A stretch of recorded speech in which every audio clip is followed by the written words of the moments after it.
नमस्कार।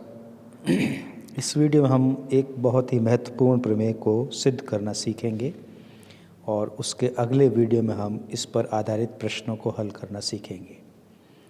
और ये बहुत ही मुख्य प्रमेय है जो कि परीक्षा में भी देखिए आपको यहाँ नीचे लिखा हुआ भी है, कई बार पूछी गई है जोधपुर विश्वविद्यालय के एग्जामिनेशन में। तो हमें इसका कथन याद होना चाहिए और साथ साथ में इसका प्रमाण भी हमें याद रखना है।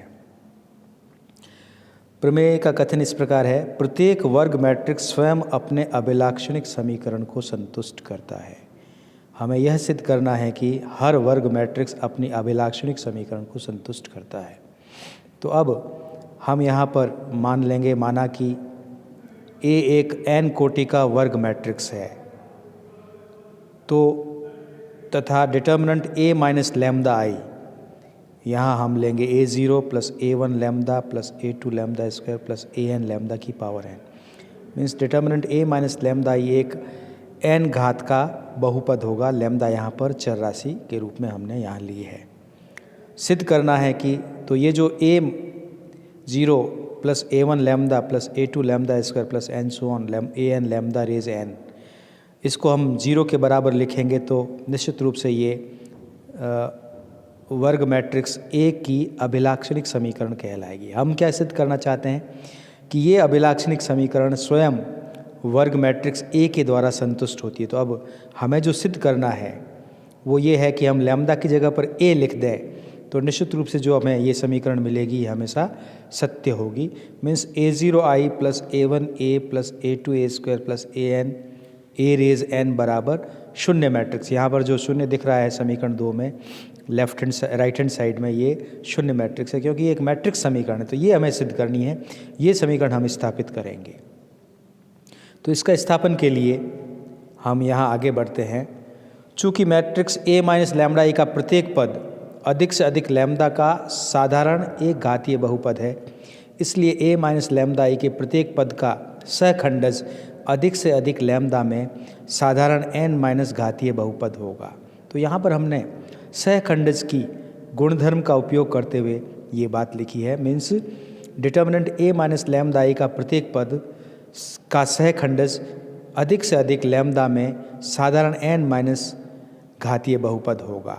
तदनुसार matrix adjoint A minus lambda i का प्रत्येक पद अधिक से अधिक लैम्डा में साधारण n माइनस 1 घातीय बहुपद होगा, क्योंकि adjoint A minus lambda i में हर एक अवयव n माइनस 1 अधिक से अधिक n माइनस 1 घातीय बहुपद होगा।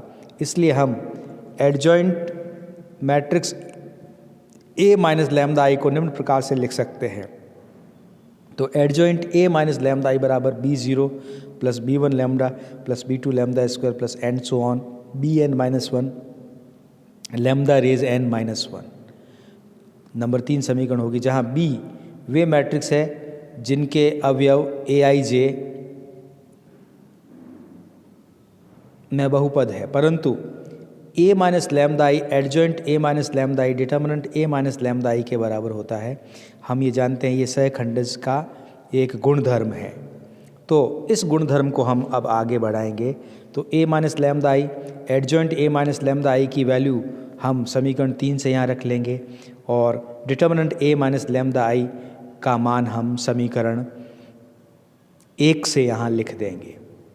इस तरह से हमारे पास एक नंबर 5 समीकरण प्राप्त हो जाएगी। अब ये दोनों पक्षों को हम के समान घातों के गुणांकों को जब बराबर लिखेंगे तो देखिए हमारे पास यहाँ पर कुल n समीकरण मिलेंगे, या कह दीजिए n+1 समीकरण मिलेंगे। और इसमें पहला हो गया A0। देखो अचर दोनों पक्षों पर लैम्डा रहित पदों के गुणांकों को लिखने पर तो इधर लेफ्ट हैंड साइड में AB0 होगा और राइट हैंड साइड में A0i होगा। इसी तरह से लैम्डा के पदों के गुणांकों को समान लिखने पर तो लेफ्ट हैंड साइड में AB1 माइनस B0 और राइट हैंड साइड में A1i होगा। इस तरह से करते करते हम लास्ट में अपने पास minus Bn minus 1 is equal to ANi समीकरण बनेगी।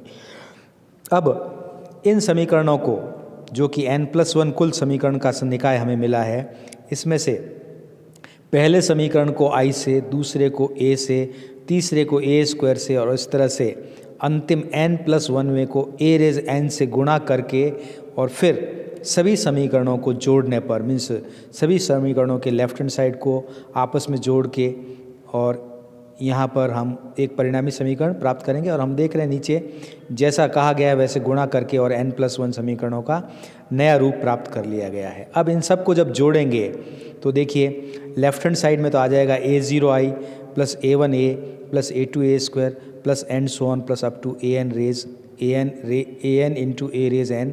और राइट हैंड साइड में सारे आपस में, वैसे लेफ्ट हैंड साइड ही इसमें लेफ्ट हैंड साइड वाले सारे आपस में कट जाएंगे, राइट हैंड साइड वाले जुड़ जाएंगे।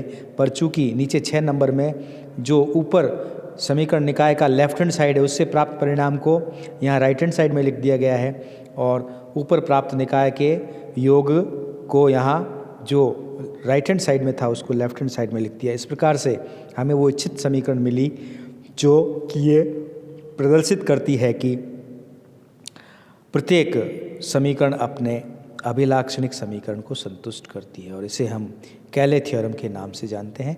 तो ये बहुत ही महत्वपूर्ण एक थ्योरम है परीक्षा के उद्देश्य के लिए भी और दूसरा यहाँ पर प्रश्नों को हल करने के लिए भी।